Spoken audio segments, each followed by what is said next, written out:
अस्सलाम वालेकुम नाज़रीन, रौनक इफ्तार में आपको खुशामदीद कहते हैं। मैं हूं जवाद अहमद सिद्दीकी, मेरे साथ मेरी को होस्ट आयशा अबरार। 28 रमज़ानुल मुबारक नाज़रीन अब कुछ ही देर का मेहमान है।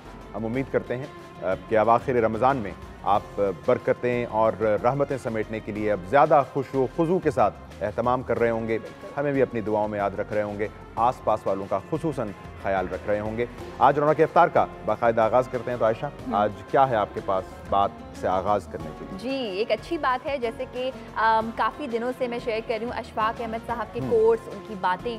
उनकी एक बात इतनी अच्छी लगी मुझे जवाद, वो ये कि ज़िंदगी एक फ़ानी चीज़ है, इसके बाद आखिरत है, उसमें हमने हिसाब देना है। बिल्कुल ठीक है, उसके लिए हमें पता है कि जी अच्छी तरह से किस तरह से लोगों से मिला जाए, क्या क्या किया जाए कि आखिरत में हमारी जो एक आखिरत का एक एहसास जो है वो अभी से अगर हम सोचें तो ज़रा आसान हो जाए। लेकिन लोगों के साथ जिस तरह से हम एक रवैया रखते हैं, बड़ी ही अच्छी तरह से अशफाक अहमद साहब ने इसको समराइज़ किया है अपनी एक सेइंग में कि किसी दिन हम लोगों को ये सोचकर खो देंगे कि वो हमें याद नहीं करते तो हम उन्हें याद क्यों करें।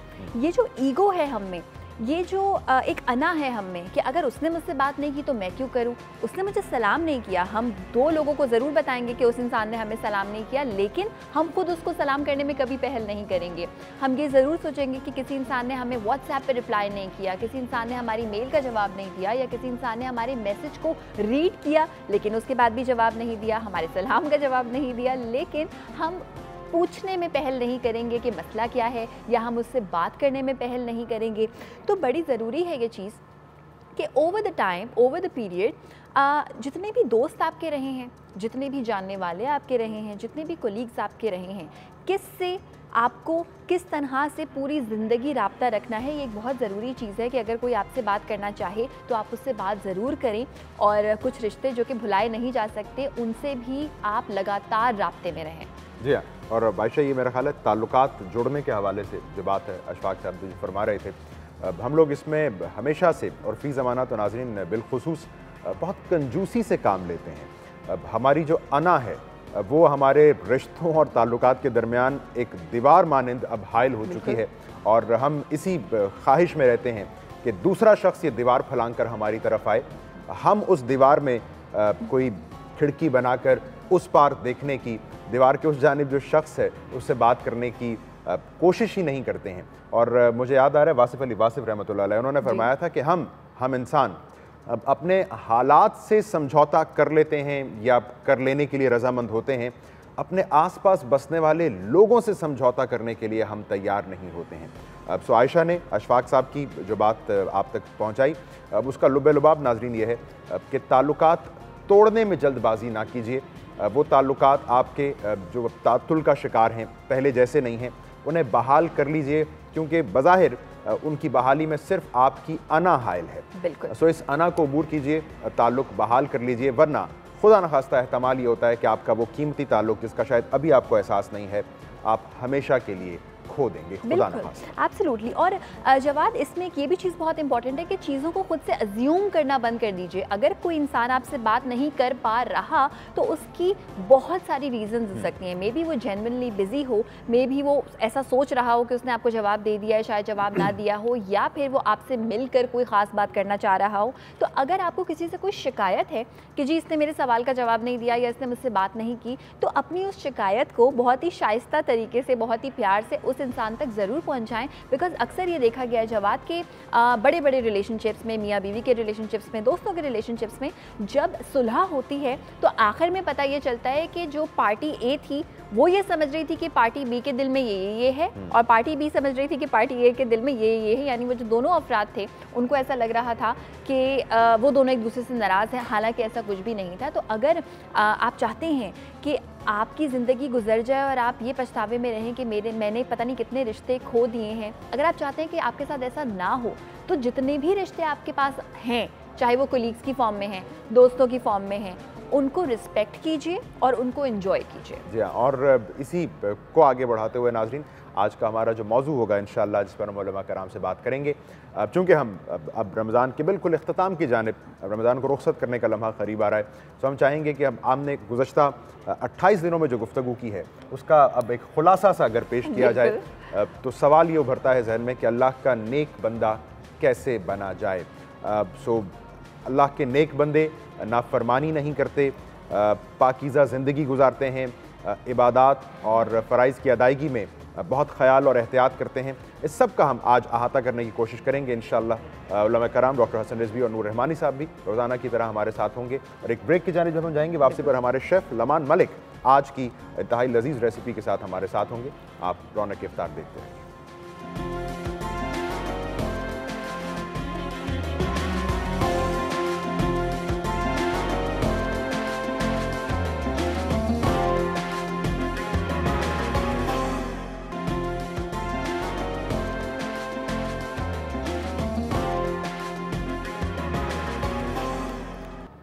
जी वेलकम बैक। आप देख रहे हैं रौनक इफ्तार। रौनक इफ्तार में हमारे शेफ़ लमान मलिक ने हमें कर लिया है ज्वाइन। मज़ेदार सा कुछ बनाएंगे आज के दिन। अस्सलाम वालेकुम शेफ़। वालेकुम सलाम, कैसे हैं आप? बिल्कुल ठीक ठाक, आप कैसे हैं?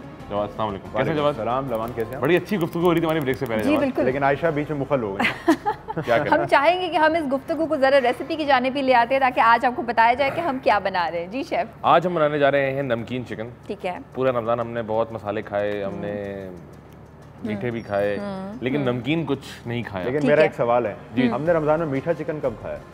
मीठा चिकन नहीं खाया, लेकिन मीठी चीज़ें तो खाई, स्वीट डिशेज़ तो खाई ना। इसका नाम आपने नमकीन चिकन क्यों रखा? बिल्कुल बताइए। क्योंकि इसमें कोई खास मसाले ही नहीं है, इसमें सिर्फ जीरा है, धनिया है, नमक है, खड़े गरम मसाले हैं, दैट्स इट। अच्छा, यानी मिर्च की कोई फॉर्म नहीं है इसमें। बिल्कुल बिल्कुल जबरदस्त। अगर खुदा न खास्ता आपको कोई मेडिकल कंडीशन है, आप मिर्चें नहीं खा सकते हैं, आप कोई भी ऐसी चीज़ें जो आपको लगता है कि आपके लिए नुकसान दे, तो आप ये खा लीजिए। ओह नाइस, ऑयल का इस्तेमाल कम कीजिएगा। ठीक है, जबरदस्त। शेफ, इसके लिए क्या क्या चाहिए, कितना चाहिए? सबसे पहले हमें चाहिए चिकन। ठीक है, 250 ग्राम तकरीबन। बिल्कुल सही। 250 ग्राम चिकन इसके हम लोग बेसिकली बोनलेस है। ठीक है, आप चेस्ट बोनलेस ही लीजिएगा, ठीक है, ताकि उसका जो है, ठीक है, बोनलेस का पीस हम लेंगे और इसको हम काटेंगे यहाँ पे। आप लोग हमें कॉल्स भी कर सकते हैं, कोई सवाल करना हो तो बिल्कुल कर सकते हैं। 1 इंच का क्यूब काटेंगे। ठीक है, अच्छा, इसको हम यहाँ पर काट रहे हैं। फैट इसमें कुछ भी नहीं है ना शेफ? बिल्कुल ट्रिम हुआ हुआ है। चिकन चेस्ट पीस जो होता है बेसिकली फैट नहीं होता। फैट नहीं होता, तो आपको घबराने की जरूरत नहीं है। अच्छा, जब तक मैं आपको बताती हूँ यहाँ पे मसाले में क्या क्या देख रही हूँ। गरम मसाले हैं सारे, अदरक मुझे दिखाई दे रहा है, नमक है। वाकई में इसमें कोई किसी किस्म की मिर्च शेफ लमान मलिक इस्तेमाल नहीं करेंगे। बिल्कुल सही कहा आपने। ठीक है, और चिकन मुझे लगता है कि नाइफ का शार्प होना बड़ा ज़रूरी है चिकन की कटिंग के लिए। कहते हैं ना, जैसे मैंने बहुत से लोगों को सुना, जैसे तुम्हारी ज़बान छुरी की तरह चलती है। मतलब जवाब ये क्या बात हुई, ज़बान छुरी की तरह चलती है? ज़बान छुरी की तरह चलती है यार, अब छुरी आपके हाथ में, आप बताइए आपको इसमें और ज़बान मतलब तेज चलती है। इन शॉर्ट मेरा ज़ाती अंदाज़ा ये है कि छुरी काटती है और काट सकती है। ज़बान से दिया हुआ जख्म आपने सुना तो है।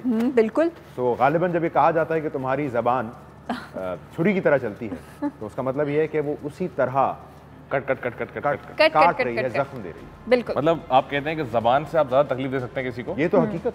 बिल्कुल। और ज़बान से आप दूसरे को नहीं, खुद को भी तकलीफ दे सकते हैं। वो कहते हैं ज़बान में हड्डी नहीं होती, लेकिन आपकी खोपड़ी तोड़वा सकते हैं। बहुत वाइज लोग कहते हैं कि मौका महल देख के बात करनी चाहिए, सही वक्त पे सही बात करनी चाहिए। बिल्कुल। और हम सही वक्त पे सही काम करने जा रहे हैं। हम डालने जा रहे हैं Dalda cooking oil. Dalda cooking oil हम इस पे ऐड करने जा रहे हैं। कितना शेफ? अराउंड 2 से 3 टेबल स्पून। 2 से 3 खाने के चमचे डालडा कुकिंग ऑयल हम इसमें ऐड करने वाले हैं। और जवाद, आपको एक मज़े की बात बताऊं कि जितनी तेज छुरी होती है उतना ही कम चांस होता है हाथ कटने का। बिल्कुल सही। Really? यस। और आप इसकी साइंस बताएं। साइंस इसकी ये है कि अगर छुरी ब्लंट है, यानी कि तेज नहीं है, तो आप गोश्त काटने में, सब्जी काटने में ताकत लगाएंगे। जब आप ताकत लगाएंगे तो छुरी का स्लिप होने का चांस है। जब छुरी स्लिप होगी तो आपके हाथ के ऊपर आ सकती है। सही है। जब छुरी बहुत शार्प है, ठीक है, तो आपको ताकत लगाने की जरूरत नहीं। सारा काम आपने सिर्फ हल्का सा स्लाइड करना है और छुरी ने काट देना है, तो आपका हाथ कटने का खदशा बच जाएगा। और आप कोशिश करें कि छुरियां तेज रखें। ठीक है। तो ये तो आपने साइंस उल्टा दी। अमूमन कहा जाता है हाथ कट गया, छुरी बहुत तेज थी। नहीं, ये गलत बात है। छुरी तो होती तेज है ना भैया। आगे बोले हाथ जल गया, आग बहुत गर्म थी, ये वो वाली बात हो गई। तो छुरी तो तेज होती है। ठीक है। आपको किचन सेफ्टी पता होनी चाहिए किस तरीके से किसको किस तरह इस्तेमाल करना ठीक है। छुरी धोते वक्त मैंने अमूमन देखा है कि लोगों के ज्यादातर हाथ कटते छुरी धोते वक्त है, क्योंकि वो ब्लेड को उनका हाथ टच हो जाता है। सही है, ठीक है ना। ठीक है। अच्छा, नैना भी है हमारे साथ पेशावर से, उनसे भी करते हैं बात। हेलो, अस्सलाम वालेकुम। आप? बिल्कुल ठीक ठाक नैना। मैडम आप कैसी हैं? मैं बिल्कुल ठीक ठाक हूँ। सबसे पहले तो आप बहुत अच्छी लग रही हैं एंड शेफ बहुत अच्छी रेसिपी शेयर कर रहे हैं। बहुत बहुत शुक्रिया नैना। फरमाइश मैडम, फरमाइश करते हैं आप। अच्छा, मैं फरमाइश करूँगी, लेकिन मुझे रेसिपी रिगार्डिंग क्वेश्चन पूछने की, क्या हम ये मटन में भी ट्राई कर सकते हैं या बीफ में? बहुत अच्छा सवाल है, अभी बता देते हैं शेफ लमान। मुझे एक बात समझ नहीं आती, जब भी आप कॉल करती हैं आप कहती हैं आयशा अच्छी लग रही है, आपको बाकी बुरे लगते हैं क्या? नहीं, आप सब अच्छे लग रहे हैं। बस जब तक आप हमारे शेफ की तारीफ नहीं करेंगी, आपको सवाल का जवाब ही नहीं देंगे। नहीं, आपके जो को होस्ट है, मुझे उनकी भी होस्टिंग बहुत पसंद है। इन शेफ की रेसिपीज की तो बात ही अलग है। बहुत बहुत शुक्रिया नैना।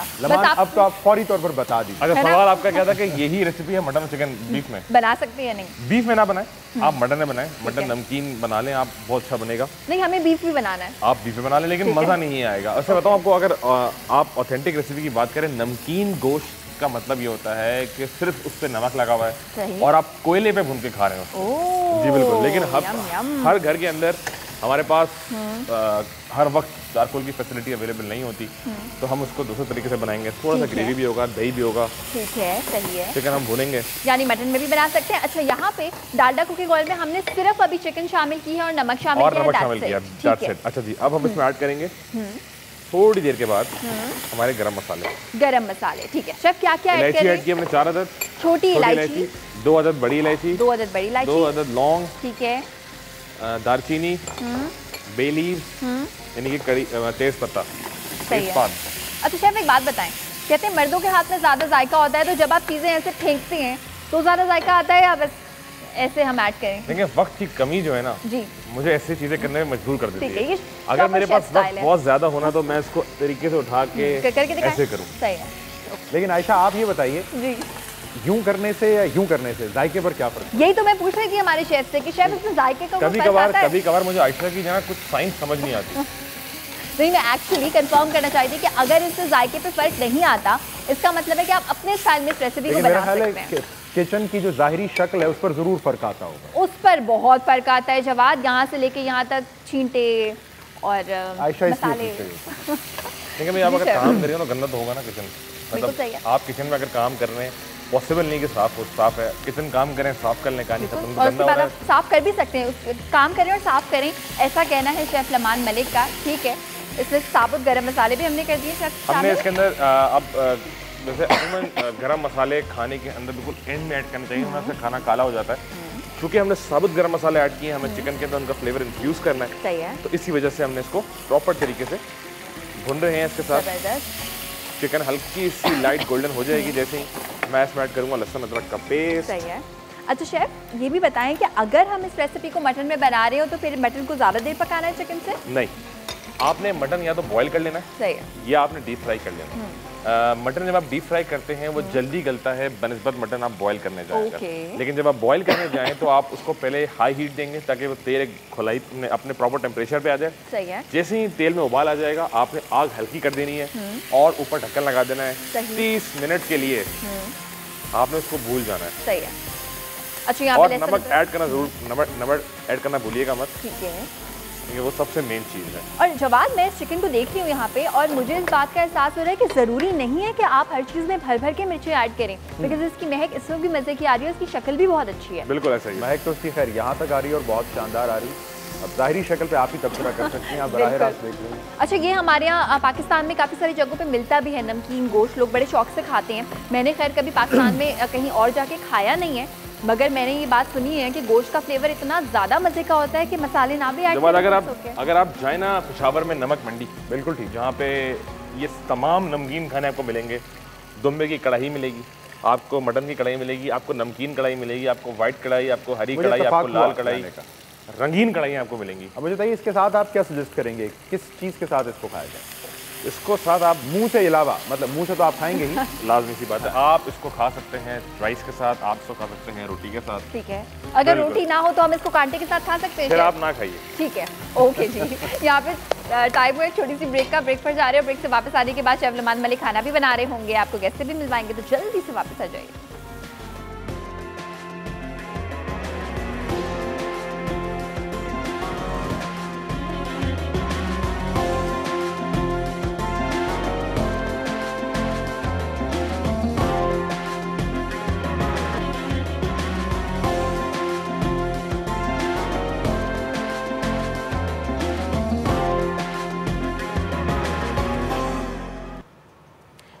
Welcome back. आप देख रहे हैं रौनक इफ्तार। रौनक इफ्तार में शेफ लमान मलिक बना रही हैं नमकीन चिकन बोटी। उनकी जानें बढ़ेंगे, लेकिन उससे पहले आपको बता दें कि हाथ आपने अपने किस तरह से साफ़ करने हैं। हाथ आपने धोने हैं लाइफ बॉय से, क्योंकि नया लाइफ बॉय सिल्वर अब जरासीम का खात्मा और भी ज़्यादा अच्छे तरीके से करता है।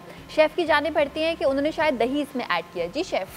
जी, हमने इसमें दही ऐड कर दिया है अराउंड 1 कप के बराबर। और जब आप दही इसके अंदर ऐड करें तो मेक श्योर कर लीजिए कि दही को आपने अच्छी तरीके से विस्क कर लिया, फेंट लिया है, ताकि उसकी जो कंसिस्टेंसी वो बिल्कुल प्लेन हो जाए। अगर आपने दही ऐसे ही ऐड करेंगे तो इसमें गुठलियाँ बन जाएंगी, तो मज़ा नहीं आएगा। सही है। अब हम इसमें ऐड करेंगे हमारे मसाले।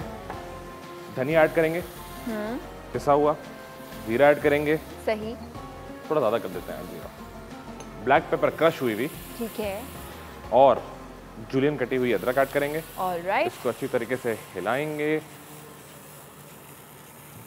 अच्छा शेफ, इसमें ग्रेवी बनानी है या मसाला मसाला ऊपर? मसाला प्लस ग्रेवी दोनों होगा। अच्छा जी, इसके अंदर हम ऐड करेंगे लेमन। ठीक है। अच्छा, ये लेमन को काटने का स्टाइल कुछ डिफरेंट नहीं है? लेमन काटने का स्टाइल वैसे यही होता है। ओके, मैं बताता हूँ आपको। ठीक है। सबसे पहले इसमें लेमन ऐड करेंगे। सही है। लमान ने सोचा हुआ बचपन से हमने जो कुछ सीखा सब गलत सब गलत है। आपको कुछ नहीं पता, मुझे पता है, मैं बताता हूँ ना आपको। जी शेफ। देखिए भाई, अमूमन लोग क्या करते हैं, लेमन को पीसेस स्लाइस कर देते हैं और फिर 2 टुकड़े कर देते हैं। वो कहते हैं लेमन कट गया। लेमन नहीं करते हैं, आप मुख्तलिफ करते हैं। नहीं, मैं बता रहा हूँ गलत तरीका है। बेहतर तरीका कार ये है कि आप लेमन को बिल्कुल बीच से ना थोड़ा साइड से पकड़ के स्लाइस करें। सही है। इसमें देखेंगे बिल्कुल कोई बीज नहीं आएगा। नाइस। बिल्कुल भी कोई बीज नहीं आएगा। ओके, और अगर थोड़ा सा इस्तेमाल करना हो तो इतना ही निकाल के इस्तेमाल कर लेंगे। बिल्कुल ऐसे ही है। उसके बाद दोबारा इसको एज इट इज यहाँ से यूं करेंगे आप। ठीक है। इसमें भी कोई बीज नहीं आएगा। फिर साइड से और फिर दोबारा साइड से, जितने भी बीज हैं वो उसके अंदर मौजूद हैं। Wow, wow, very nice. बीज फ्री लेमन। शेफ लमान के टोटके, और शेफ लमान इस टोटके के साथ, खुदा का वास्ता है, मैं टोटके नहीं बता रहा हूँ, खुदारा। ऑलराइट, ये आपने लेमन ऐड कर दिया, आप इसको क्या सर्व करेंगे? ऐड करेंगे धनिया। ठीक है। सबीन की भी कॉल है इस्लामाबाद से, उनसे करते हैं बात। हेलो, अस्सलाम वालेकुम। अस्सलाम वालेकुम आयशा, कैसी हैं आप? बिल्कुल ठीक ठाक सबीन, आप कैसी हैं? शुक्र, माशाल्लाह बहुत मजे का प्रोग्राम है। और आयशा, आप माशाल्लाह इतनी क्यूट और इतनी स्वीट है कि मतलब इतना मजा आता है आपका प्रोग्राम देख के, बहुत अच्छा लगता है। बहुत बहुत शुक्रिया। बहुत बहुत अल्लाह ताला आपको बहुत कामयाबी दे, इसी तरह आप माशाल्लाह कामयाब हो जाएं। और आज रेसिपी भी बड़ी अच्छी है आपकी नमकीन बोटी। कोई फरमाइश, कोई सवाल शेफ से? बस सवाल तो नहीं है, बस माशाल्लाह की तरह मैं कोई ईद का अगर अच्छा सा कुछ बता दे, कोई रेसिपी ऐसी कि जो हम ईद के मौके पे बना सके, कोई ऐसी स्वीट बना सके वो। ठीक है, हम शेफ लमान से जरूर बनवाएंगे। बहुत बहुत शुक्रिया कॉल करने का। बुनियादी तौर पर तारीफी कॉल थी। तारीफ की कॉल थी। बहुत बहुत शुक्रिया आपका। इसमें कोरिएंडर धनिया बिल्कुल फाइन स्लाइस करके ऐड कर दिया। अच्छा शेफ, इसको अब जब तक आप सर्व करने की तैयारी कर रहे हैं, सर्व समझे हो गया? हो गया, चलिए जल्दी से हम इसको करते हैं सर्व। ऑलराइट, जल्दी से हम इसको करेंगे अच्छा सा सर्व, और इसके बाद फिर कांटे और छुरी के साथ हम इसको खाएंगे। ठीक है।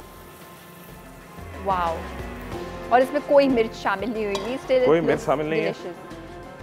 हम इसमें ऐड करेंगे सिर्फ लेमन। ठीक है, दैट्स इट, एंड सम हरा धनिया। Wow chef, thank you so much chef. और इसको हम जरूर ट्राई करेंगे, आपको बताएंगे कैसी थी। बहुत बहुत शुक्रिया आपका। शुक्रिया लमान, बहुत थैंक यू जवाद जी। अब बढ़ते हैं हमारे गेस्ट की जानिब। और जवाद, हम हमेशा ये कहते हैं कि जी ख़वातीन काम नहीं करती, ख़वातीन को काम नहीं करने दिया जाता, लेकिन हम अपनी मीडिया इंडस्ट्री में ही देख लें तो बहुत सारी ख़वातीन हैं जो कि बहुत अच्छा काम कर रही हैं, बहुत प्राइड के साथ, बहुत वक़ार के साथ काम कर रही हैं और सक्सेसफुल हैं। बिल्कुल कैसे हैं इतनी सक्सेसफुल और किस तरह से काम कर रही हैं इस मीडिया इंडस्ट्री में, आपको बिल्कुल बताएंगे। हमारे साथ मौजूद हैं यास्मीन मिर्ज़ा। बहुत सारे चैनल्स पर आपने इनको मॉर्निंग शो होस्ट करते हुए देखा है, और आजकल ये करंट अफेयर्स का शो भी होस्ट करती हैं। वेलकम करते हैं। अस्सलाम वालेकुम। कैसी हैं मैडम? मेरा ख्याल आयशा भूल गई, लेकिन आपने बाकायदा ड्रामास में भी काम। बिल्कुल बिल्कुल किया है, एब्सोल्युटली। तो ये जो आयशा के भूल गए तो शायद मैं भी भूल गई। अच्छा, आप चाहती हैं कि भूल जाएं? अच्छा, नहीं ऐसा नहीं, मतलब कि मुझे ड्रामे में इतना मैं इजी फील नहीं करती जितना मैं होस्टिंग में करती हूँ। और अब आप सच या सियासत के नाम से? हाँ, सच या सियासत के नाम से मैं सियासत करती हूँ और सच भी बोलती हूँ। अच्छा, नहीं, आप सियासत करती हैं, सच बोलती हैं, दोनों बड़ी अलग अलग बातें हैं। वैसे ये तो है, लेकिन थोड़ा आपको पता है मीडिया में भी रहते हुए, बल्कि हर फील्ड में रहते हुए आपको थोड़ी थोड़ी सियासत और सच दोनों साथ लेके चलना पड़ता है। बहुत ज़्यादा सच भी लोगों को हजम नहीं होता। बिल्कुल सही है, जैसे हम हमेशा लेकिन आपने नाम देखा इनके प्रोग्राम का, सच या सियासत। सच या सच या झूठ नहीं बोला, उन्होंने सियासत से बदला। सियासत इज इक्वल टू झूठ। बिल्कुल बेसिकली हमारे मुल्क में क्या, बल्कि पूरी दुनिया में सियासत को नेगेटिव सेंस में ही लिया जाता है। ये सिर्फ हमारे मुल्क में बात नहीं कि हम सियासतदानों को बुरा भला कहें, ये पूरी दुनिया में, चाहे अमेरिका में देख लें, ये वो सियासत का मतलब ही ये होता है कि आप थोड़े से नेगेटिव होंगे, क्योंकि सियासत में आपको बड़ी क्वालिटीज़ चाहिए होती हैं और आप लोगों की बात बर्दाश्त करना आपको आना चाहिए, आपको लोगों को सही टाइम पे सही पिंच करना आना चाहिए, मुकरना आना चाहिए। लेकिन हम आम जिंदगी में भी अगर किसी को कहें फलां आदमी बड़ा पॉलिटिकल आदमी है, तो एक तारीफी अंदाज नहीं, बिल्कुल नहीं चलना पड़ेगा। ये भी कहते हैं कि जी यहाँ पे बड़ी पॉलिटिक्स चलती है, किसी मिल में या किसी फैक्ट्री में जो है वो ऊपर से नीचे तक जो है यहाँ पर सियासत चलती है। तो यानी अगर आपको कभी ये कॉम्प्लीमेंट मिला तो ये अच्छा कॉम्प्लीमेंट नहीं है, ट्रस्ट अस।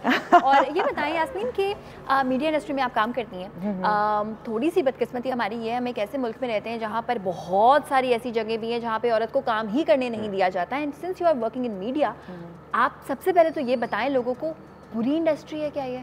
बुरी तो खैर बिल्कुल भी नहीं है, वो तो हमें आप सब लोग जानते हैं, इतनी अवेयरनेस आ चुकी है। और दूसरी बात ये कि आप बोले, मैं लकीली थोड़ा कहना चाहिए, तो मैं शायद इस ईरा में पैदा हुई हूँ या इस इलाके में पैदा हुई हूँ जहाँ पर थोड़ा सा ख़वातीन के साथ उस तरह का सलूक नहीं होता। नहीं तो हमारे मुल्क में बहुत से इलाके ऐसे हैं जहाँ पे ख़वातीन को बराबरी का दर्जा नहीं दिया जाता। बराबरी चलो मैं नहीं कहूँगी, औरत को अल्लाह ताला ने सनफ़े नाजुक बनाया है, तो वो अगर थोड़ा बराबरी नहीं भी करे तो नहीं तो इतना प्रॉब्लम नहीं है। लेकिन एक बात जो हमारे मुल्क में आधी से ज़्यादा आबादी ख़वातीन की है, अगर वही ख़वातीन घर में बैठ जाएंगी तो कैसे मुल्क तरक्की करेगा? सही है, बिल्कुल। यूरोप में भी उस वक्त तक तरक्की नहीं हुई जब तक औरतें घर से बाहर नहीं निकली। चाइना को आप देख लें, हमारी मिसाल है, हमारे बाद आज़ाद हुआ, इतनी तेज़ी से तरक्की इसलिए कर रहा है कि उसकी आधी जो आबादी है वो भी साथ काम करने के लिए बाहर आई है। कोई भी इंडस्ट्री बुरी नहीं होती, चाहे वो बैंकिंग है, चाहे वो आप टीचर हैं, आप डॉक्टर हैं, कुछ भी हैं। अगर आप खुद से बेहतर हैं, अपने इर्द गिर्द रहने वाले लोगों को आपसे इंस्पायर होकर वो भी बेहतर हो जाते हैं, तो माहौल खुद ब खुद अच्छा हो जाता है। यानी आप ये कहना चाहिए कि इंसान जो माहौल है वो इंसान के अपने अंदर होता है। ये तो है। लेकिन आप ये भी कहना चाह रही हैं यास्मीन के इसी लाइन में मर्द हजरात को जितनी अपॉर्चुनिटीज़ दस्तयाब हैं, ख़वातीन के लिए इक्वल अपॉर्चुनिटीज़ हैं? नहीं, इक्वल तो खैर नहीं है, इक्वल इवन मीडिया में भी इक्वल नहीं है। मीडिया में आप देखें कि हमारे इतने पुराने हीरोज़ अब तक काम कर रहे हैं, कहीं पे भी देख लें, पाकिस्तान में देख लें, पड़ोसी मुल्क में देख लें, लेकिन जो ख़वातीन हैं उनको थोड़े अर्से के बाद आप लोग साइड पे लगा देते हैं और नई बच्चियाँ आगे आ जाती। मसला नहीं, आना चाहिए सबको आगे, लेकिन मर्दों के साथ भी फिर वही होना चाहिए। अच्छा, लेकिन मुझे ये लगता है यास्मीन, आपकी बात काफ़ी हद तक दुरुस्त भी है, लेकिन मर्द हजरात ड्यू टू मेनी रीजंस अपने आप को ग्रूम रख पाते हैं। कई सारी ख़वातीन ऐसी भी हैं जो शादी के बाद बेबी हुआ, ये सारी चीज़ें हुई, अपने आप को उन्होंने फिट नहीं रखा। जैसे हमारी मीरा जी हैं, रीमा है, कितने सारे ऐसे लोग हैं जो कि अभी भी काम कर रहे हैं। लेकिन मेरे ख्याल है यास्मीन आप भी इत्तेफाक करेंगी कि हमने ये जो फिटनेस के स्टैंडर्ड्स खुसूसन स्क्रीन के लिए बना दिए हैं, इनमें से कई तो गैर ज़रूरी हैं। अब ये नौजवान दिखना या कम उम्र से कम उम्र दिखना या दुबले से दुबला दिखने की जो जस्तजू है, इसका ताल्लुक आपके काम के मयार से कैसे हो सकता है? आपको लगता है? बिल्कुल नहीं, बहुत सारी हमारी ऐसी ख़वातीन काम कर रही हैं जो एजिड हो चुकी हैं कि उनकी एक्टिंग इतनी अच्छी है कि वो मेन लीड में भी अब तक कर रही हैं। ऐसी कुछ हैं ज़रूर, ये बात आपकी सही है कि ऐसी कुछ हैं, क्वालिटी को भी जो है वो देखा जाता है, लेकिन फिर भी मर्दों के लिए अपॉर्चुनिटीज़ ज़्यादा है हर फील्ड में, औरतों के लिए थोड़ी कम है। औरतों के साथ थोड़ा सा वही बात है, हर बंदा उस तरह नहीं सोचता जिस तरह हम लोग सोच रहे हैं। इतना पॉजिटिव औरत को सिनफे नाजुक कह के साइड पे करते हैं, इतना पॉजिटिव नहीं सोचते जितना हम लोग सोच रहे हैं। आप रोड पे जाके देख लें, अगर कोई गलती से कोई एक्सीडेंट हो जाएगा, पहले पूछेंगे कि खातून तो नहीं थी। हालांकि जितने एक्सीडेंट होते हैं टोटल मर्द करते हैं, ख़वातीन के एक्सीडेंट हम बहुत कम सुनते हैं, क्योंकि वो ड्राइव कम करती हैं तो एक्सीडेंट भी कम करती हैं। जब ड्राइव करती है इतने केयरफुल ड्राइव करती हैं कि एक्सीडेंट नहीं होते।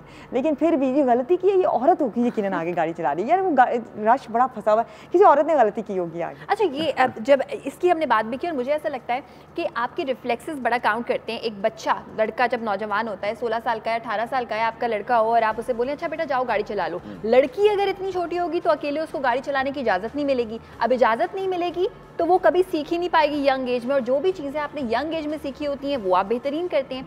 So what do you think, like in your future आपका अपना क्या प्लान है कि जी जब आपकी ऑफस्प्रिंग्स ही होते हैं जिन पर आपका बस चलता है, राइट? तो मर्द औरत अपने उनको आप डिफरेंट डील करेंगी या इक्वली? नहीं, मैं बेसिकली अगर अपने घर में भी बात करूं, जैसे मेरे बच्चे हों, मेरी अपनी बेटी को जो है मैं अभी भी मेरी ये कोशिश होती है कि दोनों, वो बड़ा कोशिश करी थी बताने की कि मैं बेटी हूँ, आप शायद मुझे समझती हूँ, लेकिन मैं हमेशा उसको इनकरेज करती हूँ कि बेटे के मुकाबले में। तो मुझे आगे भी लगता है, क्योंकि देखिए इसके बाद गुजारा ही नहीं है। अगर मुझे ड्राइविंग ना आती थी या मैं घर से बाहर निकल के अपने बच्चों के लिए या किसी काम के लिए निकल नहीं सकती थी, तो मेरे शौहर पे बहुत ज़्यादा रिस्पॉन्सिबिलिटीज आती हैं। ये मर्द का भी फ़ायदा है, ये मर्द की तरफ इशारा करके मैं कह रही हूँ, मर्द का भी फ़ायदा है। अगर आपकी जो औरत है वो इतनी कॉन्फिडेंट है और वो बहुत कुछ जानती है और मुआशरे से टकराने की जो है वो हिम्मत रखती है, तो आपको ये भी फिक्र नहीं होगी कि खुदा ना खास्ता अगर मैं नहीं भी रहता तो मेरे बाद जो है मेरे घर में जो है मेरे बच्चों के साथ क्या होगा। आपको यकीन होता है कि मैं इस बात को एक कदम आगे ले जाता हूँ कि खुदा ना खास्ता मेरे ना रहने के बाद ये सिलसिला क्यों शुरू हो। हाँ, पहले मेरे रहते मेरे साथ मेरा हम कदम बनकर ये सिलसिला क्यों ना चलता है, ज़्यादा बेहतर नहीं? ज़्यादा बेहतर है, ताकि वो पहले से कॉन्फिडेंट होती है अपनी शौहर की ज़िंदगी में। लेकिन बीइंग ए मर्द, मैं आपसे सवाल करती हूँ, थोड़ी सी मेरे अंदर का होप्स जो है वो जाग रहा है। मैं आपसे सवाल करूँगी, आप मुझे बताएं, टीवी पे बैठ के बातें करना तो बड़े आसान होता है कि भी हम औरतों को वो देते हैं।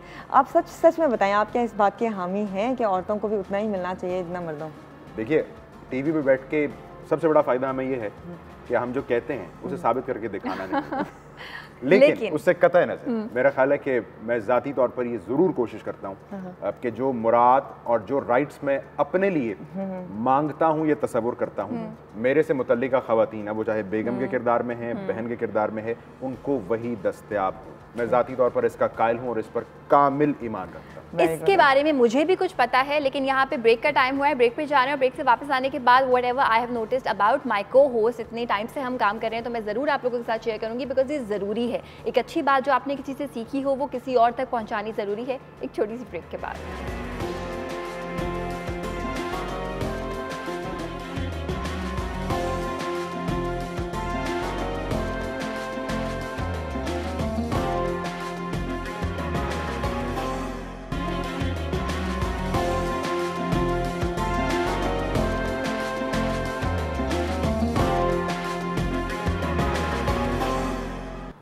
जी वेलकम बैक। आप देख रहे हैं रौनक इफ्तार। रौनक इफ्तार में वाकई में आज तो मेरे और जवाद के चेहरे पे कुछ ज़्यादा ही रौनक है, क्योंकि फेवरेट टॉपिक है हमारा कि जी ख़वातीन को भी वही राइट्स होने चाहिए काम करने के जो कि मर्द हजरात को हैं, और ये हमें अपने दिमाग में चेंज करने की ज़रूरत है। यास्मीन अभी जवाद से पूछ रही थी कि आप कह तो रही हैं लेकिन आप करते क्या हैं। जब आप किसी इंसान के साथ कहते हैं काम करते हैं, उसके साथ ट्रैवल करते हैं, तो उसके बारे में जानने को बहुत कुछ मिलता है। सो जवाद का ये मानना है और ये कहना है कि मैं अपनी वाइफ को इजाज़त दूँ काम करने की, मैं तो इसकी ही फेवर में नहीं हूँ, because she has her own personality and I always see him talking about this, working on this. और मुझे लगता है ये बड़ा ज़रूरी है कि what ever you preach you actually practice that, ताकि लोग आपको देख कर सीखें, सुनकर तो सीखें ही सीखें लेकिन देख कर सीखें। तो ये बड़ी अच्छी अप्रोच है। और उन तमाम लोगों के बारे में जवाद और यास्मीन, मुझे ऐसा लगता है कि जब आपकी नीड्स आपकी वांट्स बन जाती हैं, यानी आपकी आसाइशें बहुत ज़्यादा बढ़ जाती हैं, तो फिर जब सब लोग काम करते हैं तो ज़िंदगी बड़ी आसान हो जाती है। इससे पहले वो जो आयशा ने बात की है, बुनियादी बात, be the change that you want to see around you. खुद वो तब्दीली बन जाइए जिसकी आपको तलाश है। बिल्कुल। कमिंग बैक, आप प्रोग्राम्स में आपके मनपसंद मौजूआत क्या हैं? जी, सबसे पहले तो यही है फेमिनिज्म पे हम बात करें। अच्छा, मैं आपको बताऊं, एक अली बाबा एक साइट है, शॉपिंग साइट, इंटरनेट पे बड़ी मकबूल है, उसके सीईओ का मुझे नाम नहीं याद आ रहा, लेकिन उन्होंने बोला था अगर आप कामयाब होना चाहते हैं ना तो ज़्यादा से ज़्यादा ख़वातीन को अपने पास जॉब दें। ठीक है, अभी आप देखें जितनी डेडिकेटेड ख़वातीन होती हैं, मर्द बाज़ दफ़ा जो है केयरलेस होते हैं। मैं अभी अपने खुशबू के जिक्र करना चाहूँगी, जो हमारे शो की प्रोड्यूसर हैं आई थिंक, कि उनकी कल मुझे कॉल आई और मैंने उनसे कमिट किया कि मैं आ जाऊँगी। और आज मेरी तबीयत सही नहीं थी और मैंने उनको कॉल करके बोला कि मेरी तबीयत नहीं सही तो मैं शायद नहीं आ पाऊँगी। उसका जो स्टाइल था ना आगे से, मेरा ख्याल है शायद कोई मर्द इतनी डेडिकेशन नहीं दिखा सकता कि नहीं यास्मीन, कि उसके एक दफ़ा बोलने पे मैंने बोला नहीं मैं आ रही हूँ, टेंशन नहीं लो मैं आ रही हूँ। कि मुझे लगा कि वो इतनी ज़्यादा एकदम उसने अपने इसको ये नहीं कि वो किसी के सामने जाके प्रॉब्लम रोना शुरू कर दे कि भाई मेरे से तो हुआ नहीं, गेस्ट अब आप लेके आए। उसने बोला कि नहीं, उसने खुद से जो है वो एनर्जी अपनी इतनी ज़्यादा दिखाई अपनी बात में, यास्मीन आपको तो आना ही होगा, कि मैंने बोला बिल्कुल मैं आ रही हूँ। क्योंकि मैं ये चीज़ समझी कि नहीं, ये लड़कियाँ इतनी मेहनत और इतने अच्छे तरीके से काम करती हैं, ये तो मैं 100% इस चीज़ को डेडिकेशन के साथ, बिल्कुल वाकई ये है। बहुत सारे काम दे दिया उन्होंने, दिल पे ले लिया, ये मेरी ड्यूटी है, मुझे ही करना है, मुझे बार बार जाके रोना नहीं है किसी के सामने, या एंड पे मुझे ये नहीं कह देना यार मेरे से तो हुआ नहीं। ये तो वो सोच ही नहीं सकती कि वो एंड पे हार मान ले। ये बड़ी अच्छी बात की यास्मीन ने जवाद। और ये जो काम वो कह रही है, खुशबू हमारी कोऑर्डिनेटर है खुशबू, उनके बारे में भी, एंड ये काम बड़ी फिजिकल मेहनत वाला भी है। तो जब आप ये कहते हैं कि औरत इतनी नाजुक है कि वो फिजिकल मेहनत नहीं कर सकती, यहाँ से वहाँ भागना, इससे कोऑर्डिनेट करना, एक वक्त में 2 फोन्स पे बात करना, so what do you think about it? मेरा ख्याल है लेकिन इस तरह की मिसालें हमें मौका देती हैं नाज़रीन कि हम अपने अंदाज और अपने मुहावरों को जरा रिविजिट कर लें।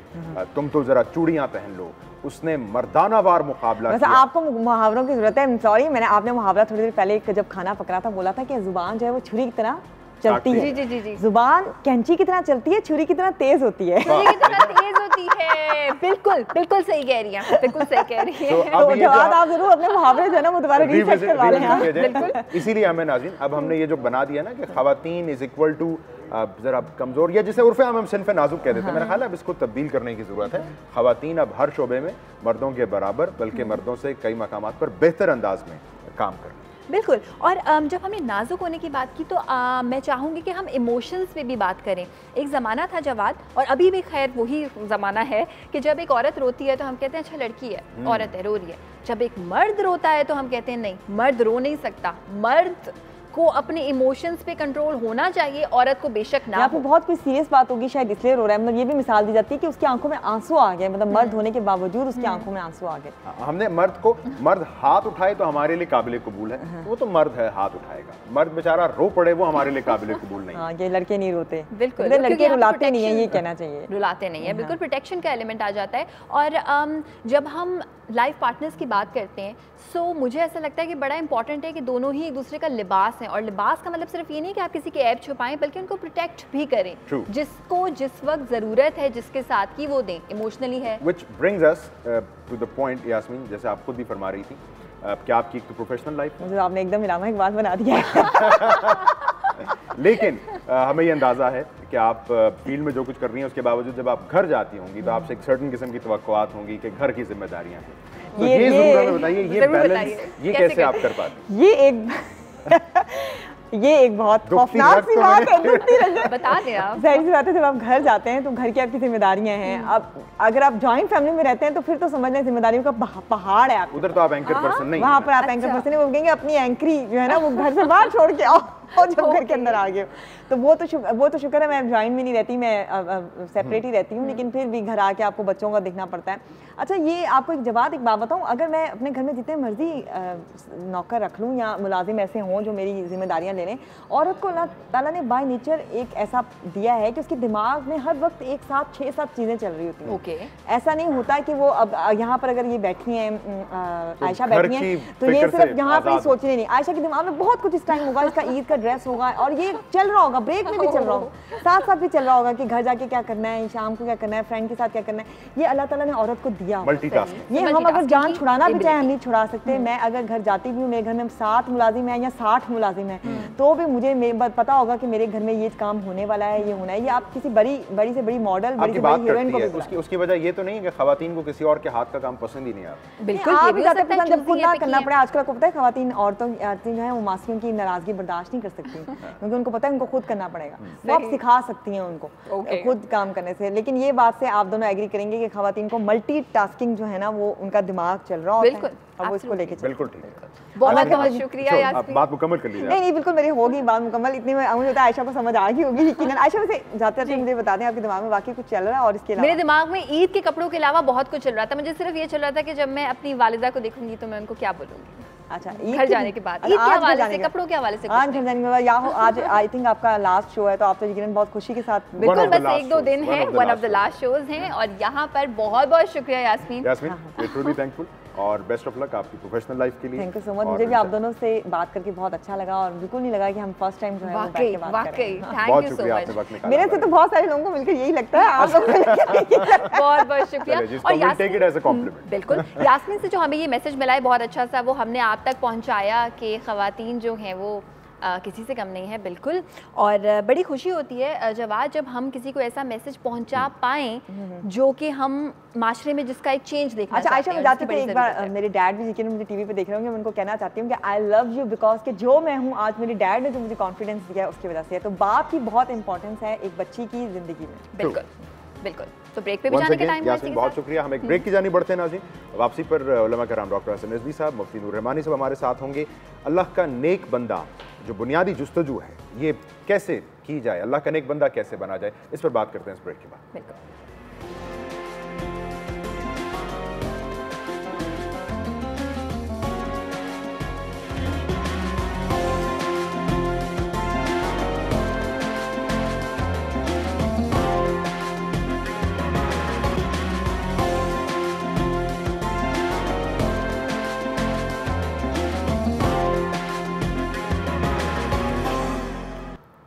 जी वेलकम बैक। आप देख रहे हैं रौनक इफ्तार, और रौनक इफ्तार में हम आपको ये बता दें इससे पहले कि हम अपने गुफ्तगू जो टॉपिक है उसकी जानिब जो है वो बढ़ें कि टेलीनॉर अब आपके लिए लेके आया है लाइव स्ट्रीमिंग का एक ऐसा तरीका जिसमें 8 रुपये देकर आप 1 घंटा बहुत ही आसानी से कर सकते हैं लाइव स्ट्रीमिंग। अल्लाह के नेक बंदे कैसे बने, ये सबसे बड़ा सवाल है कि अल्लाह के नेक बंदे कौन कौन से हैं ये जानना और फिर वो बनना। तो क्यों ना हम गुफ्तगू का सिलसिला। जी हाँ, मैं अस्सलाम वालेकुम। नूर रहमानी साहब, डॉक्टर हसन रिजवी साहब नाज़रीन हमें ज्वाइन कर चुके हैं। रहमानी साहब, मेरा ख्याल आगाज़ यहाँ से करते हैं कि नेक बंदा अल्लाह ताला का, सो वैसे नेक बंदों के खसाइल हैं क्या, पहले तो फिर यहाँ से शुरू करें। सुभान अल्लाह। नहमदु व नसल्ली अला रसूलिल करीम, अम्मा बाद, फ़अऊज़ु बिल्लाहि मिनश शैतानिर रजीम, बिस्मिल्लाहिर रहमानिर रहीम। क़ाल अल्लाहु तआला फ़िल क़ुरआनिल मजीद वल फ़ुरक़ानिल हमीद, अला इन्ना औलिया अल्लाहि ला खौफ़ुन अलैहिम व ला हुम यहज़नून अल्लज़ीना आमनू व कानू यत्तक़ून लहुमुल बुशरा फ़िल हयातिद दुनिया व फ़िल आखिरह ला तब्दील लिकलिमातिल्लाह ज़ालिका हुवल फ़ौज़ुल अज़ीम। सदक़ल्लाहुल अज़ीम। तमाम तारीफ़ें अल्लाह सुब्हानहू व तआला के लिए और दुरूद सलाम अल्लाह के रसूल हम सब के आका हुज़ूर मोहम्मद मुस्तफ़ा सल्लल्लाहु अलैहि वसल्लम। बहुत खूबसूरत सवाल कि उनके फ़ज़ाइल क्या हैं और बंदा बने कैसे। तो फ़ज़ाइल में कुरान की आयत पढ़ी, अला इन्ना औलिया अल्लाहि ला खौफ़ुन अलैहिम व ला हुम यहज़नून। रब्बे ज़ुल जलाल शाह फरमाता है कि कल क़यामत के दिन मेरे दोस्तों को कोई खौफ नहीं होगा, कोई हुज़न नहीं होगा, कोई मलाल नहीं, कोई परेशानी नहीं होगी। अल्लज़ीना आमनू व कानू यत्तक़ून, जो सारी ज़िंदगी एहतियात के साथ गुजारते होंगे ज़िंदगी, अल्लाह सुब्हानहू व तआला से डरते हो। लहुमुल बुशरा फ़िल हयातिद दुनिया व फ़िल आखिरह, ना उनको यहाँ कोई खौफ होगा ना वहाँ खौफ होगा, उनके लिए यहाँ भी बशारत है, उनके लिए वहाँ भी बशारत है। ला तब्दील लिकलिमातिल्लाह, अल्लाह ताला अपने कलिमात को तब्दील नहीं फरमाता। ज़ालिका हुवल फ़ौज़ुल अज़ीम, उनके लिए बहुत ज़्यादा कामयाबी है, अल्लाह सुब्हानहू व तआला के पास अजर है। अब आपका दूसरा सवाल कि नेक बंदा कैसे बने, आइए कुरान से पूछते हैं। कुरान किताबुल हई है, ज़ालिकल किताबु ला रैब फ़ीहि हुदल लिल मुत्तक़ीन अल्लज़ीना युक़ीमूनस सलाह। सबसे पहले नेक बंदा वो होता है कि जो अल्लज़ीना युमिनून बिल गैब व युक़ीमूनस सलाह, सबसे पहले ईमान लाते हैं। अल्लज़ीना, सही है, सबसे पहले वो गैब पर कामिल यकीन रखता है। व युक़ीमूनस सलाह, और वो नमाज की पाबंदी करता है और ये जहन में ये बात बिठाता है कि मैं हर वक़्त हालत नमाज में, हालत नमाज होने मकसद ये कि अल्लाह मुझे देख रहा है। अगर आला मर्तबे पे तो वो अल्लाह को देख रहा है, मर्तबा कम है तो अल्लाह उसे देख रहा है। थर्ड, या वमिम्मा रज़क़नाहुम युनफ़िक़ून, जो कुछ अल्लाह ने दिया है वो खर्च करता है। अब इसमें इल्म भी है, इसमें अमल भी है।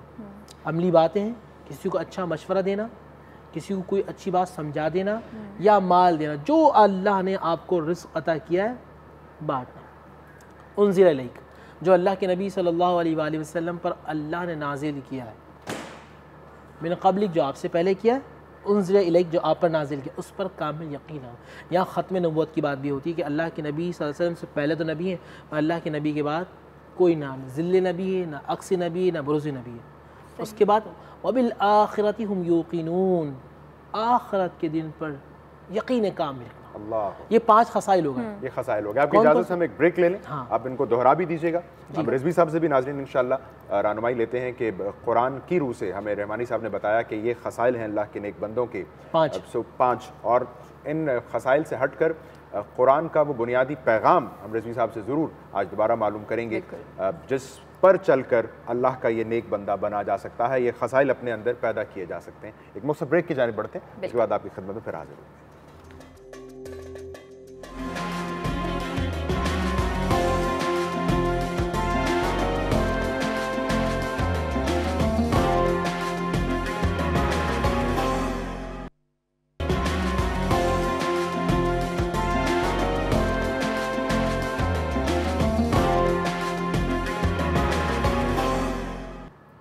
जी वेलकम बैक। आप देख रहे हैं रौनक इफ्तार। सबसे पहले तो हम इस बारे में बात करेंगे कि रोज़े की हालत में और रमज़ान के महीने में जब आप किसी के लिए कोई नेक काम करते हैं तो उसको भी इबादत में शुमार किया जा सकता है, और ऐसा ही कहना है सर्फ एक्सेल वालों का।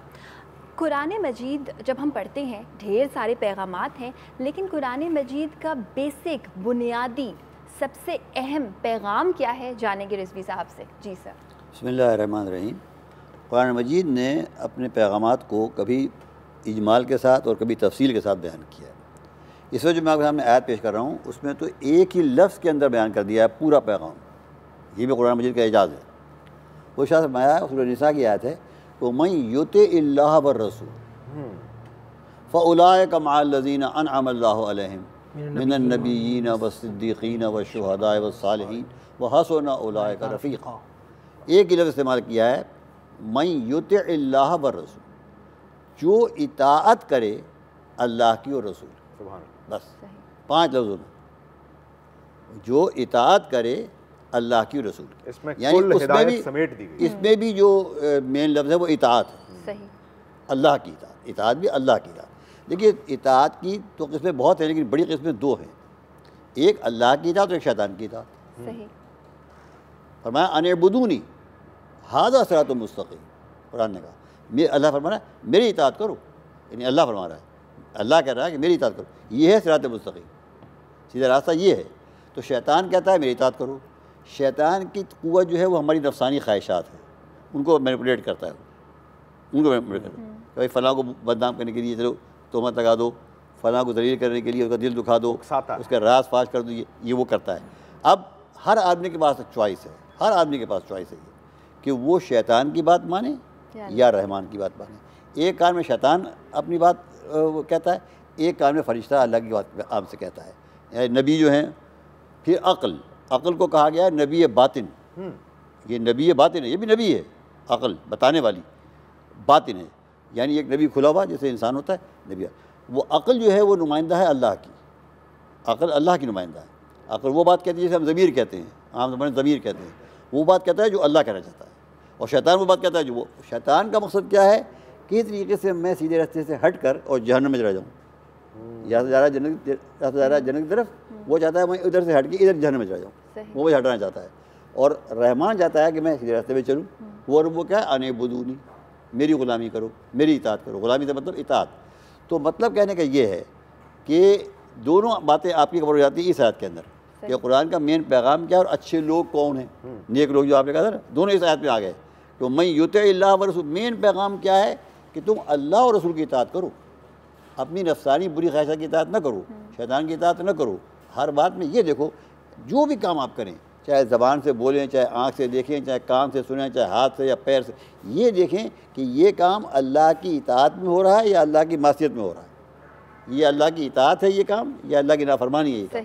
मैं कोई बात सुन रहा हूँ, अगर मैं ये गौर करूँ कि ये जो बात मैं सुन रहा हूँ, ये मतलब मैं गाना सुन रहा हूँ, मैं किसी की ग़ीबत सुन रहा हूँ, मैं लोगों की तोहमतें सुन रहा हूँ, इसके मानी मैं अल्लाह की नाफरमानी कर रहा हूँ। अगर अल्लाह के पैगामात सुन रहा हूँ, कुरान की आयतें सुन रहा हूँ, हदीसें सुन रहा हूँ, अच्छी बातें सुन रहा हूँ, ये बातें अकल की बात, ये अल्लाह की रहमत। तकवा हर लम्हा आपके वो इताअत, वो तकवा भी इताअत ही है, तकवा भी इताअत ही है।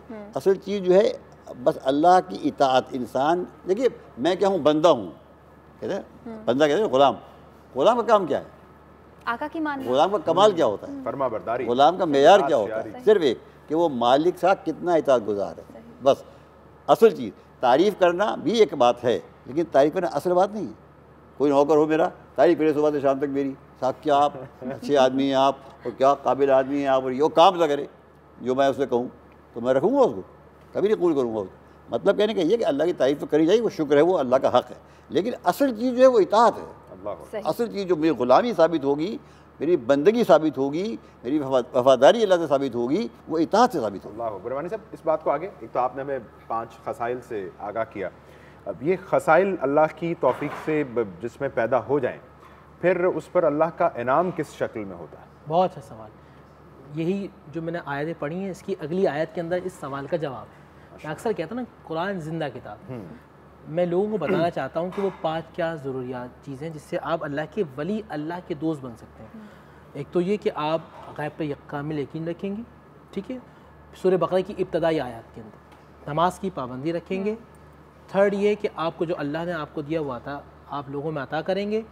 आप जो है नबी इस्लाम पर कामिल यकीन रखेंगे और जो उनकी दी हुई लाई हुई शरीयत उस पर सख्ती से कारबंद होंगे और आखिरत के दिन पर आप कामिल यकीन रखेंगे। जब ये 5 चीज़ें आप कर लेंगे, अब आपका सवाल कि क्या होगा।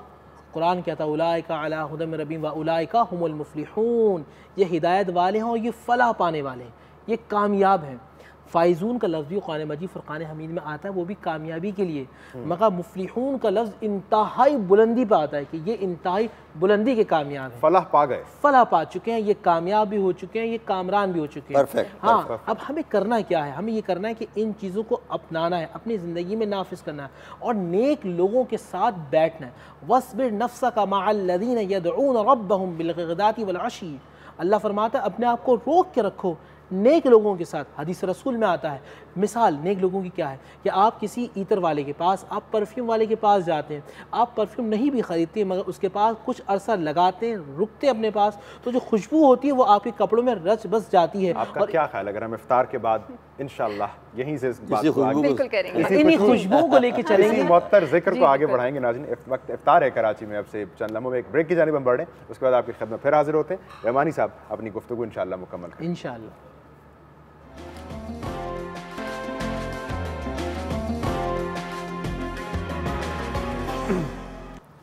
जी वेलकम बैक। आप देख रहे हैं रौनक इफ्तार। रौनक इफ्तार में रहमानी साहब हमें बता रहे थे नेक लोगों के बारे में, किस तरह से अल्लाह ताला का नेक इंसान, नेक बंदा बना जाए। रहमानी साहब हम चाहेंगे कि आप वहीं से स्टार्ट। जी, मैं जो हमारे औलिया कामलीन जो मिसाल दिया करते थे कि सोहबत औलिया में यानी अल्लाह के नेक बंदों की माइयत जिसको नसीब हो जाए वो कैसा होता है, तो बताते थे कि अगर आप अत्तार की दुकान पे, परफ्यूम लेने वाले की दुकान पर जाते हैं और कुछ वक्त वहाँ गुजारते हैं, अगर नहीं भी ख़रीदते तो उसकी खुशबू जो है वो आपके कपड़ों में आ जाती है, महक आ जाती है, रच बस जाती है। इसी तरह आप हद्दाद यानी कि लोहार के पास जाते हैं और कुछ भी नहीं करते, लोहा ख़रीदते भी नहीं हैं, मगर जो वेल्डिंग कर रहा होता है उसकी चिंगारें जो उड़ रही होती हैं वो खामा में आपके कपड़ों को दागदार कर देती हैं। तो अच्छे लोग जो होते जिनके दिल में अल्लाह उसके रसूल सल्लल्लाहु अलैहि वसल्लम की मोहब्बत होती तो उनकी एक रूहानियत होती है। माइंड साइंसेस की इस्तिलाह में आप कह सकते हैं कि पॉजिटिव जो एनर्जी उनकी चारों तरफ होती है, क्योंकि कुरान कहता है ना फस्कुरूनी अस्कुरकुम, वो अल्लाह को पुकार रहे होते हैं, अल्लाह उनको याद कर रहा होता है, अल्लाह सुब्हानहू व तआला की रहमतें कामला उन पर होती हैं। फिर कुरान कहता है कि जब ऐसे लोग इंतकाल कर जाते हैं, या अय्युहन नफ्सुल मुतमइन्ना इरजी इला रब्बिकी रादियतन मर्दिय्या फदखुली फी इबादी वदखुली जन्नती, जिंदा रहते हैं तो शान ये होती है कि अल्लाह सुब्हानहू व तआला के हज़ारों फरिश्ते इनके दीदार के लिए नाजिल हो रहे होते हैं। एक मशहूर वाक़या है जो जिसने ये सोमनाथ का मंदिर किया था, क्या नाम था उस बंदे? गज़नवी, मोहम्मद गज़नवी, महमूद गज़नवी साहब जो हैं जब आते हैं अटैक करते हैं और वो जो है वो कामयाब नहीं हो पाते। किसी ने उनसे कहा कि एक खरकानी रहमतुल्लाह अलैह, एक बहुत बड़े वक्त के बुज़ुर्ग गुजरे, उनके पास जाओ और उनसे दुआ की। जो अल्लाह के नेक बंदे होते हैं उनका हर वक्त अल्लाह की याद में गुजरता है, वो बादशाहों की तरफ तवज्जो नहीं देते बल्कि बादशाहों के बादशाह की तरफ तवज्जो होती है, खालिक मालिक राजी की तरफ तवज्जो होती है। अपनी खानका में बैठे अल्लाह का जिक्र कर, कुछ मुरीदी में उनके साथ तो एक उनका मुरीद भागता हुआ, हज़रत हज़रत, तो कहने क्या हो गया, खैरियत? कहने वो बादशाह आ रहा है। अरे कहने लगे तुम ये, मैं ये समझा कि शायद मेरी नमाज़ क़ज़ा होने वाली है। अब तवज्जो देख रहे हैं, मैं ये समझा कि मेरी नमाज़ क़ज़ा होने वाली, मैं तो नमाज़ पढ़ चुका था, तुम्हारे इस तरह हज़रत करने से मेरे अंदर ये खौफ तारी हो गया शायद मैं अल्लाह की तरफ से हट गया हूँ। उन्होंने अपनी सबसे कीमती चीज़ का हवाला दे दिया कि नमाज मेरी। जी बिल्कुल। अब बादशाह आया, बादशाह ने कहा कि हज़रत दुआ करें कि मैं सोमनाथ का मंदिर जो है वो फ़तह कर लूँ। आपके पास चादर थी, आपने वो चादर उतारी, कहा कि ये लो, जब जंग हारने लगो ना तो बिछा के मुसल्ला, इसी को मुसल्ला बना देना, नमाज़ पढ़ना, दुआ करना, ऐ अल्लाह इस चादर भेजने वाले जिसने चादर दी है उसके वसीले से मुझे कामयाबी अता फरमा, उस नेक बंदे की। अब जंग दोबारा ज़ोर शोर पर होती है और जनाब मुसलमानों का पल्ला आहिस्ता आहिस्ता हल्का होने लगता है। वो चादर बिछाते नमाज़ पढ़ना शुरू कर देते और दुआ करते हैं, अल्लाह तेरे नेक बंदे के वसीले से जिसने मुझे चादर दी है उसके वसीले से ऐ अल्लाह मुझे कामयाबी और कामरानी अता फरमा। मुसलमान जंग जीत जाते हैं, सोमनाथ का मंदिर फ़तह, और जब वापस आते हैं तो ये अल्लाह के नेक बंदे क्या कहते हैं? कहते हैं महमूद गज़नवी बहुत ही थोड़ी कीमत लगाई तूने हमारी चादर की, अगर तू ये दुआ करता कि पूरी दुनिया में आलम इस्लाम हो जाए तो अल्लाह उस चादर के वसीले से जो मैं नमाज शब या तहज्जुद की नमाज में पढ़ा करता था, उस तहज्जुद की बरकत से अल्लाह पूरी दुनिया में मुसलमान कर देता। तो ये अल्लाह के जो नेक बंदे होते हैं, इनकी तवज्जो, इनका जहन अल्लाह सुब्हानहू व तआला की तरफ होता है।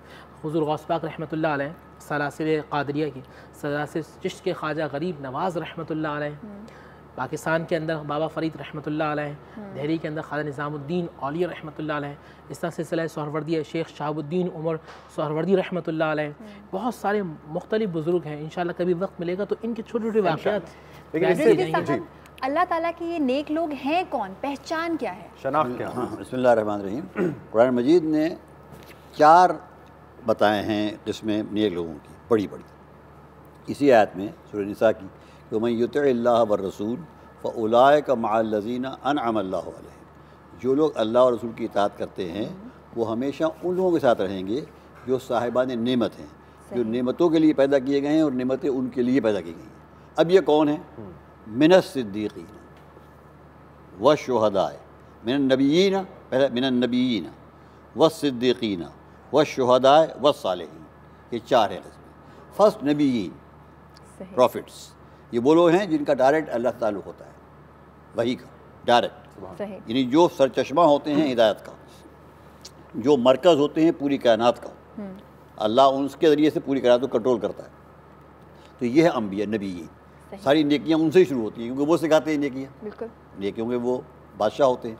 उसके बाद सिद्दीक़ीन, सिद्दीक़ीन वो होते हैं जो सच बोलते हैं और सच की खातिर जीते हैं, सच की खातिर मरते हैं। हुज़ूर ने फरमाया जो आदमी सच बोलता रहता है, सच बोलता रहता है, हर मामले में सच बोलता है, हर मामले में सच बोलता है, आखिर अल्लाह उसको सिद्दीक़ीन में लिख देता है। सुभान अल्लाह। ये है सिद्दीक़, जो हर मामले में सच बोलते हैं, खरे सच्चे खरे लोग, किसी मामले में कोई उल्टा इंच दर पेंच नहीं काम करते। ये पैगाम है कुरान का, ये पैगाम है कुरान का। पहला पैगाम क्या हुआ कि नबीयीन को मानो, उनकी तालीमात को मानो। दूसरा पैगाम क्या हुआ? सच बोलो, कौल के भी सच्चे हों, अमल के भी सच्चे हों, जो कौल हो वो अमल हो, ये सिद्दीक़ीन। उसके बाद है शुहदा, चौथा शुहदा। शुहदा कौन है? शुहदा वो हैं जो अल्लाह की राह में कुर्बानियाँ पेश करते हैं, सिर्फ अल्लाह को खुश करने के लिए। सही कुर्बानियाँ, अब सबसे बड़ी कुर्बानी जान की है, आखिरी कुर्बानी, माल की कुर्बानी भी, वक्त की कुर्बानी भी, मेहनत की कुर्बानी, ये सब शहीद हैं छोटे छोटे दर्जे पर। लेकिन टेक्निकली जो आखिरी दर्जा है कि इंसान के पास जो आखिरी चीज़ क्या होती है? जान। जी जान।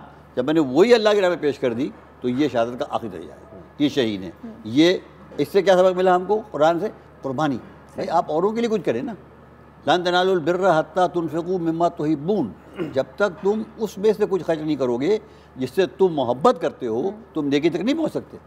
कुरान कहता है नेकी जब होगी जब तुम वो खर्च करो जिससे तुम मोहब्बत करते हो। मेरे पास अगर 4 वास्कोट्स हैं, 3 एक जो है वो बेकार हो गई है, पुरानी हो गई है, फटी पड़ गई है, मैंने वो अल्लाह के राह में दे दी। अल्लाह ये कोई इस्तेमाल ही नहीं रही, वो दे दी। हाँ, वो देता जिससे मुझे मोहब्बत थी, जब मैं खुद पहनना चाहता था वो देता। ये है शहादत का मकाम। जब ये मुझ में जज्बा पैदा होगा आज कि मैं वो वास्कोट दे दूँ जो मुझे पसंद है, तो कल मैं अपनी जान भी अल्लाह के राह में दे सकता हूँ। और आखिरी चीज़ है सालेहीन, नेक लोग। सालेहीन कौन है? कुरान में कहा मन सकुलत मवाज़ीन हो, जिनकी नेकियों का पल्ला भारी हो बुराइयों के मुकाबले। बुराइयां हैं, बुराइयां तो हैं, लेकिन नेकियों का पल्ला भारी, डोमिनेट करती है नेकियां, डोमिनेट करती है नेकियां, पल्ला भारी नेकियों का है। ये हैं सालेहीन। ये 4 ग्रुप। अब इसका मतलब क्या हुआ? हमें मैसेज ये मिला कि अव्वल तो हम बुराई ना करें, पहली बात तो ये। अगर बुराइयां हम करते हैं, कर लेते हैं, गलती कर लेते हैं, तो उस पर माफ़ी मांगें और नेकियों का पल्ला बढ़ाएं, नेकियों की तादाद बढ़ाएं, नेकियों की मकदार बढ़ाएं, ताकि हमारा वो पल्ला जो झुक रहा है बुराइयों की वजह से, तो नेकियों का पल्ला झुके, नेकियों का पल्ला झुके। तो आखिरी काम वो है सालेहीन कि जो हर वक्त ये कोशिश करते हैं, जैसे मैं हर आदमी हम कोशिश करते हैं भाई पैसा बढ़ जाए, तो ये बैलेंस में इजाफा हो जाए। आज कितना बैलेंस में इजाफा हुआ हमारे नेकियों के बैलेंस में? तो ये बजाय इसके ये फिक्र होनी चाहिए कि आज नेकियों के बैलेंस में कितना इजाफा हुआ, मेरा पल्ला भारी हुआ कि नहीं हुआ, मेरी नेकियां भारी हुई पर बुराई के मुकाबले में नहीं हुई। अगर ये चीज़ इंसान पैदा हुई तो वो साले बंदा है। सही। रहमानी साहब एक बात जानना चाहेंगे, मैं सवाल से पहले बात की ना, जिस तरह यहाँ के लोग नोट के चक्कर में होते हैं, तो कल क़यामत के दिन भी एक नोट चलेगा, एक करेंसी होगी। पाकिस्तान में पाकिस्तानी रुपया चलता है, अमेरिका में डॉलर चलता है, वहाँ पॉन्ड्स चलते हैं, वहाँ रियाल चलता है।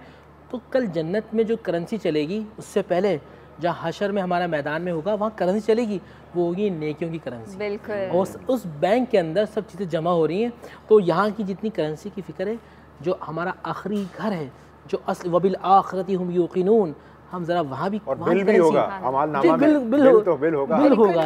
अब सवाल जो आप पूछेंगे। बिल्कुल, हम जा रहे हैं अभी ब्रेक पर। ब्रेक से वापस आने के बाद रहमानी साहब हमें ये बताएंगे कि एक इंसान है, उसने तमाम अच्छे अमाल किए हैं सिवाय एक के। क्या अल्लाह ताला ने कुछ ऐसा फरमाया कि अगर तुमने ये कर दिया और बाकी कुछ भी किया हो तुम अल्लाह ताला के नेक बंदों में शुमार नहीं हो सकते? बताएंगे रहमानी साहब एक छोटे से वक्फे के बाद।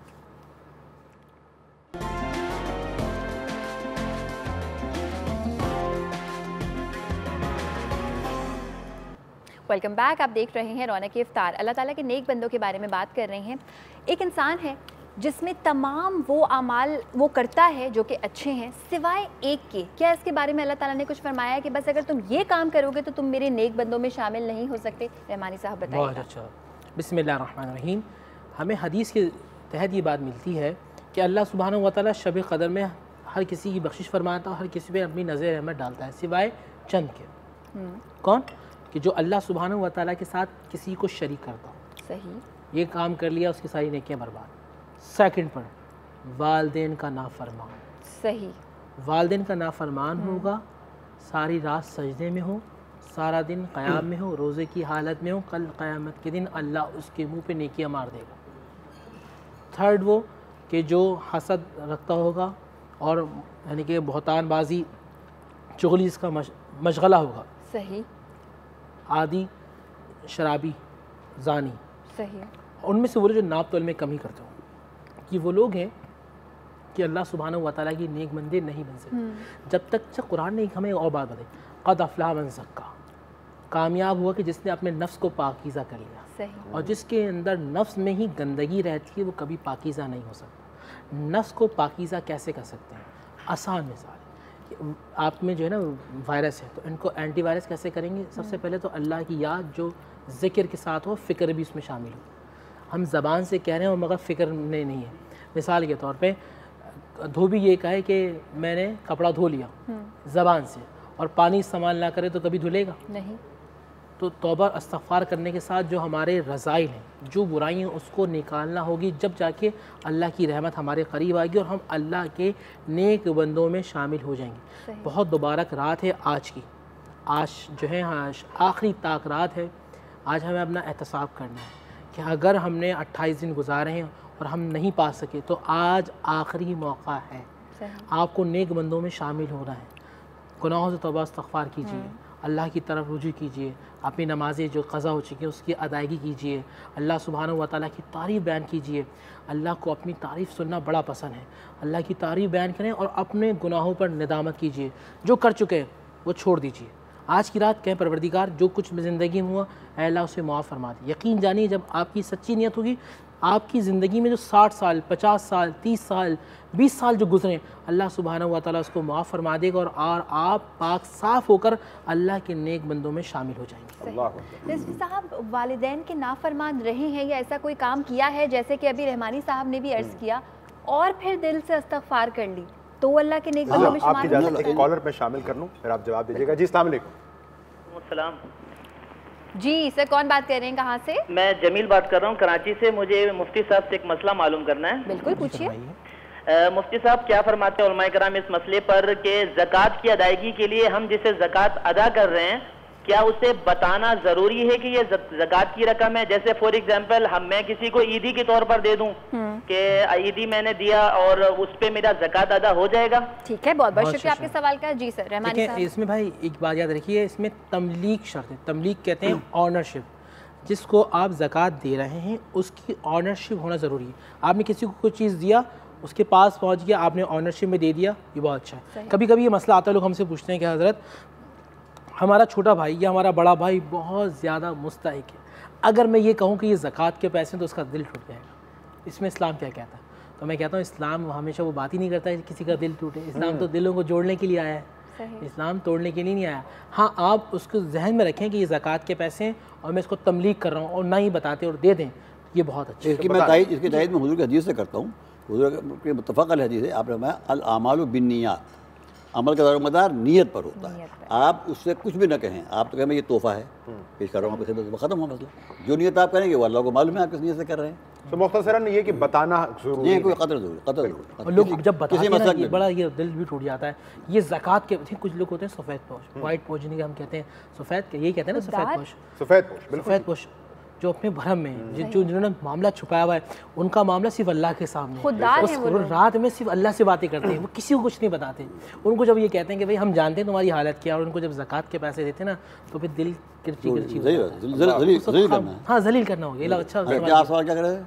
आयशा ने आपसे सवाल किया था, वालिदैन के सवाल ये किया था कि कोई भी ऐसा अमल जो कि अभी रहमानी साहब ने भी कहा कि ये अगर आपने किया है तो अल्लाह ताला आपको माफ़ नहीं करेगा, उसके बाद अगर आप तौबा इस्तग़फ़ार कर लेते हैं तो क्या आप अल्लाह के नेक बंदों में शुमार हो सकते हैं? अल्लाह तो सबसे बड़ा गुनाह शिर्क है, इन्ना शिर्क लज़ुल्मुन अज़ीम। कुरान में कहा हम हर गुनाह को माफ़ कर देंगे, शिर्क माफ़ नहीं करेंगे। मगर अल्लाह शिर्क को भी माफ़ कर देता है अगर मुशरिक इस ज़िंदगी में यानी मरने से पहले अगर अल्लाह तौबा कर ले अल्लाह से और माफ़ी मांग ले और शिर्क को छोड़ दे और तौहीद का रास्ता इख्तियार कर ले, तो अल्लाह पिछले शिर्क को सब माफ़ कर देता है। क्योंकि खुदा ने कुरान फरमाया, फरमाता है खुदा कि इन्नल्लाह यग़फ़िरुज़्ज़ुनूब जमीआ, कुरान तुम्हारे सारे गुनाह माफ़ कर देगा, शिर्क तक को माफ़ कर देगा, बशर्ते कि इंसान वाकई माफ़ी मांगे। जो आज एक ये जैसे आपने कहा ना, रमज़ान की जो आखिरी रात होती है ना, आखिरी रात, अल्लाह उसमें इतने गुनाहगारों को बख्शता है, उन लोगों जिन पे जहन्नम लिखी जा चुकी है,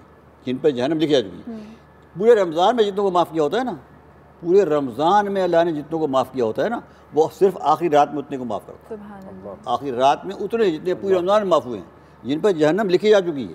तो ये रात अगरचे अब आखिरी दिन अयाम हैं हमारे, मगर ये अयाम बहुत कीमती हैं। अगर हम इन दिनों में भी यानी, और शब क़द्र उसी को मिलेगी और रमज़ान उसी को मिलेगा और तक़वा उसी को मिलेगा कि जो वाकई सच्चे दिल से, यानी ये कोई ज़बानी बात नहीं, दिल से गुनाहों के पर शर्मिंदा हो, अपने गुनाहों पर माफ़ी मांगे अल्लाह से और तौबा करे, वादा करे कि मैं आइंदा नहीं करूँगा, और वाकई न करे। अगर उसने ये ऐसा इख्तियार कर लिया तो अल्लाह का वादा, अल्लाह कभी अपने वादे से फिरता नहीं है कि इन्नल्लाह यग़फ़िरुज़्ज़ुनूब जमीआ। क्यों माफ़ कर देगा अल्लाह? सारे गुनाह माफ़ कर देगा, इसलिए कि हुवल गफ़ूरुर रहीम, वो है ही माफ़ करने वाला, वो है ही रहम करने वाला। उसको तो काम ही यही है कि माफ़ करे और रहम करे। मैं गुनाहगार, ख़ताकार, सियाहकार, मगर मैं गुनाहगार, सियाहकार, ख़ताकार, मगर किसको बख्शे तेरी रहमत, किसको बख्शे तेरी रहमत जो गुनाहगार ना हो। सुभान अल्लाह, सुभान अल्लाह। इमानी साहब थोड़ा इस बारे में फरमाइए, मैं अगर जसारत कर पाऊँ। वली अल्लाह, अल्लाह ताला के नेक बंदों की शनाख्त हम जैसा अगर कोई शख्स कर ले, लेकिन ख़ुद नेक बंदों की सफ़ में शामिल होने की जस्तजू ना करे, और जो अल्लाह ताला का नेक बंदा है बस उनसे वाबस्तगी लगा के समझे कि जी मेरे लिए तो काफ़ी हो गया। तो हमने देखा है फी ज़माना ही। बिल्कुल आप सही फरमा रहे हैं, बिल्कुल ऐसा ही मामला है। कुरान मजीद फ़ुरक़ान हमीद में सूरह फ़ातिहा इब्तिदा फर्स्ट जो आपका चैप्टर है, आप हर नमाज में कहते हैं सिरातल लज़ीना अनअमता इहदिनस सिरातल मुस्तक़ीम, ऐ अल्लाह हमें सिरात मुस्तक़ीम के रास्ते पर चला। किन के रास्ते? सिरातल लज़ीना अनअमता, जिन पर तेरा इनाम है, जिन पर तेरा फ़ज़ल है। आप तो हर नमाज में दुआ मांग रहे हैं कि अल्लाह हमें उनके रास्ते पर चला। तो जो नेक बंदे हैं आप उनके रास्ते पे चलें। रास्ते पे चलने का मतलब क्या? तो जो उनके अफ़ाल हैं, जो उनके आमाल हैं, उसके तरीके को अपनाएं। तो उनके कुर्बत का हक ये है कि उन जैसा बनने की कोशिश करें। कुरान ने कहा ना फत्तबिऊनी, आप रसूल से मोहब्बत करते हो तो आपको इत्तबा करनी है। आप अगर अल्लाह के वली से मोहब्बत करते हो तो आपको उनकी इत्तबा करनी है। इसी में आपकी कामयाबी और कामरानी। और कॉमन सेंस पे आप देखें, कॉमन सेंस में देखें, आप दुनिया के सबसे बड़े डॉक्टर हैं मेडिकल हसन, और मैं रोज़ आपके पास बैठता हूँ, लेकिन कभी आपकी बना बताई हुई दवा इस्तेमाल नहीं करता। मशवरे में अगर आप नहीं चले तो क्या होगा? तो मेरी दोस्ती से काफी फायदा नहीं हो गया। खुद भी अल्लाह के नेक बंदे बहुत शुक्रिया बनने की कोशिश करें। और इसी के साथ हम करते हैं इस ट्रांसमिशन का इख्तिताम। कल दोबारा मिलेंगे आपसे 6 से लेकर 8 बजे तक। अपना बहुत सारा ख्याल रखिएगा, हम सबको दुआ में याद रखिएगा। अल्लाह हाफ़िज़।